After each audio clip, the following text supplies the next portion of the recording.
Hello everyone, আসসালামু আলাইকুম। আমি অপু বিশ্বাস লাইভে চলে আসলাম কারণ আমি অনেক বেশি এক্সাইটেড।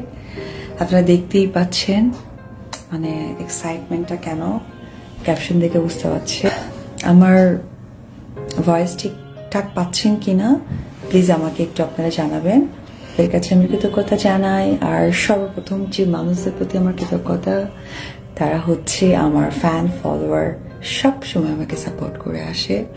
আমার ভালো সময়, আমার খারাপ সময়, সমস্ত সময় তারা হচ্ছে আমাকে সাপোর্ট করে। আমি আসলে তাদের কাছে কৃতজ্ঞতা বলতে চাই না, আমি ছোট করতে চাই না। আমি চাই যে তারা আমার পরিবারের মানুষ, সেই মানুষের পরিচয়টা সবসময় তারা দিয়ে আসে। পাশাপাশি আমার যারা হেটার্সরাও আছে তাদেরকেও আমি ধন্যবাদ জানাই, কারণ এত খুদ খুদ করে আমার জিনিসগুলো আমার সামনে নোট ডাউন করে দেয়। আসলে আমি সময় পাই না আমার নেগেটিভিটি ধরার জন্য।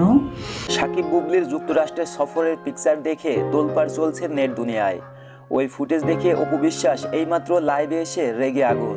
পরকীয়া যারা করছে তাদেরকে মানে একদম ভ্যানিশ করে দিত। সোশ্যাল মিডিয়ায় এখন তুমুল আলোচনায় সাকিব খান ও বুবলির যুক্তরাষ্ট্রে ভ্রমণের কিছু পিকচার। এই ছবিগুলো ভাইরাল হতেই ছড়িয়ে পড়ে নানা গুঞ্জন। তবে সবচেয়ে বেশি ক্ষুব্ধ হয়েছেন সাকিব খানের প্রথম স্ত্রী অপু বিশ্বাস। তিনি ফেসবুক লাইভে এসে স্পষ্টভাবে জানিয়েছেন, সাকিব আমার সঙ্গে যে প্রতিশ্রুতি দিয়েছিল তা রাখেননি।